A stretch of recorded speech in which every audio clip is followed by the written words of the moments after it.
being a referee, it's very subjective. It's my choice whether it's a takedown or it's near fall. It's my choice, nobody else. You always wanted to make sure you made the right call for everyone. That's what makes us feel good about being a referee. And I think the consistency that Ray was going to make the call as best that he could, and most of the time it was. A lot of times we'd walk into the gym, coaches would come over and say, "Oh, we got the A team today, thank God," because they knew they were going to get a quality job on the mat. He wanted to make sure the call was right and he did the right thing. And the kids weren't afraid to come up to him too. They'd come up to him and ask him, "Why'd you make this call?" And he wouldn't get upset about it. He'd just spend the time with them and tell them what happened, educate them. That's what made Ray different. That's what made Ray a Hall of Famer, because he cared about getting the match right. I had Ray in a gym class. He was a pretty well-built kid.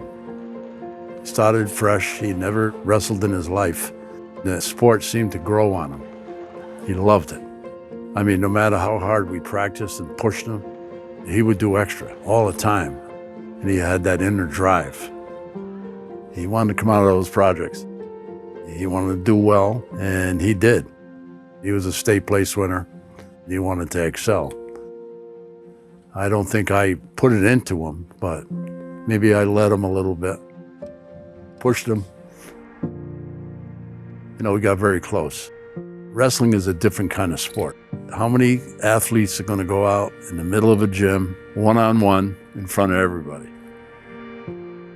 It's an individual sport, yet it's a team sport. The camaraderie is unbelievable, and that's what you strive for as a coach. Ray Mainville was his mentor. Ray took him under his wing and really showed him how to become an outstanding wrestler and also coach and an outstanding official.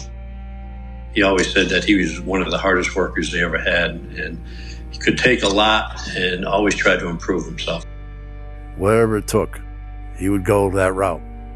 No mountain was too high to climb. Wrestling helped him tremendously. Coming from where he did helped him raise his level, his self-esteem.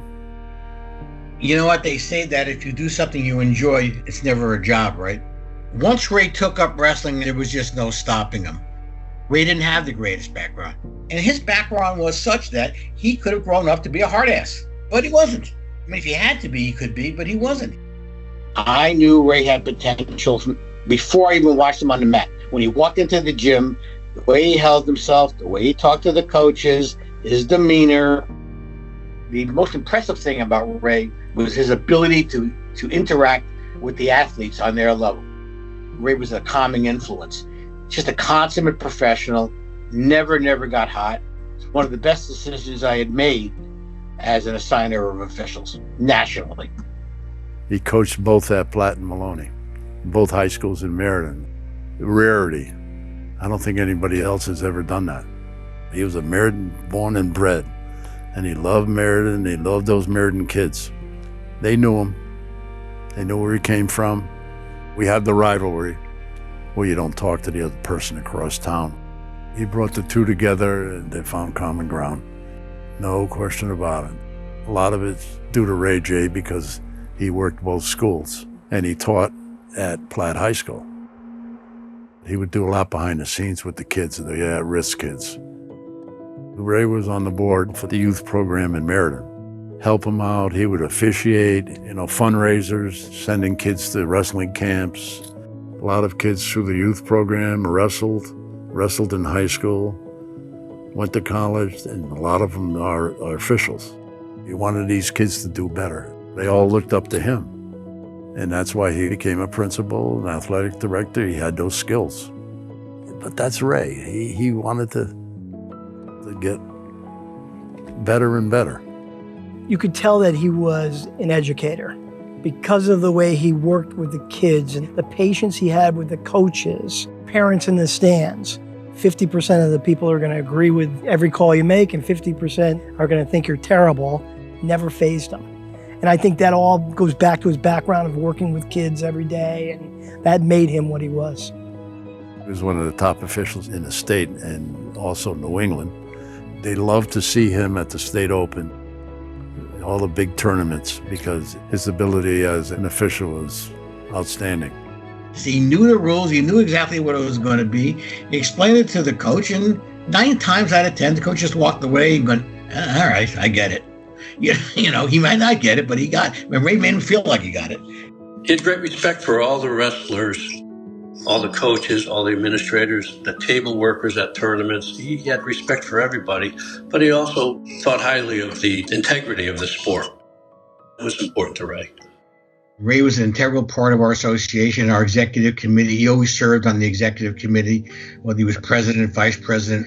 We could always count on him to do the job and get things done. He was a great role model for the other officials that were in the state and wanted to be a part of our association, not just as an official, but also on the executive board. And when guys would see a guy like Ray Southland be on the executive, you know what? They wanted to be near him. He helped our organization grow. He had a lot of skills that, helped us out. And he probably was, more mature about certain things. And we talked about the kids and the coaches, being that he was involved in it every day. Ray brought some of that to us. Talk about 10,000 hours. He put in all that between being an athlete and being a referee and being a teacher and being an educational professional. I mean, this guy put in the time like nobody else did. And I got to tell you what, if there was anybody you wanted to emulate, it was Ray Southland. I think kids looked up to him, respected him, and wanted to come out and wrestle for him. He built that aura about himself. You can't treat every kid the same. And he learned that. He was good at that. He didn't lower his standards for anyone. Ray grew up with a challenged upbringing, and he was a kid at risk. I think wrestling, among other things, it gave him a brotherhood. That's something that was near and dear to Ray's heart, given that his brothers had passed. So he felt a real bond with both the athletes as well as his fellow officiants. Wrestling is as much a way of life as it is a sport. It's discipline and it is commitment. He vowed to continue to give back. And that's why he dedicated over 33 years of his life to being the best possible official for these kids that he could be. Ray was able to relate to any kid.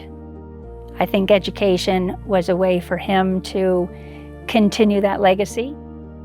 Kids who didn't think their lives could be more than what they were, Ray would give examples of his own life as a way of motivating. Everything is possible. Hard work and integrity matter. That's how you're going to be more than what you are today. He's helped hundreds, if not thousands, of kids find their path, find themselves, find a life that's worth living and that has meaning. When I look back, and like I said, I've been doing this for 40-something years, looking at how Ray was with Connecticut wrestling, I'd place him in the top probably 5 of all the officials that have come through in the last, 40 years, 50 years. He's a member of the New England Hall of Fame, and now he's a member of the Connecticut Hall of Fame. People recognize how good he was. I think about Ray every day. He was like my son. It was like a magnetism, I don't know what it was, that drew us together. Get to like him and love him. We laughed and joked.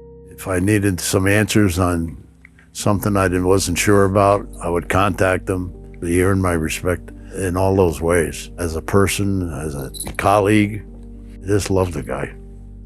I think with Ray J and I, we were competitive, and we would always challenge each other over a call that we made.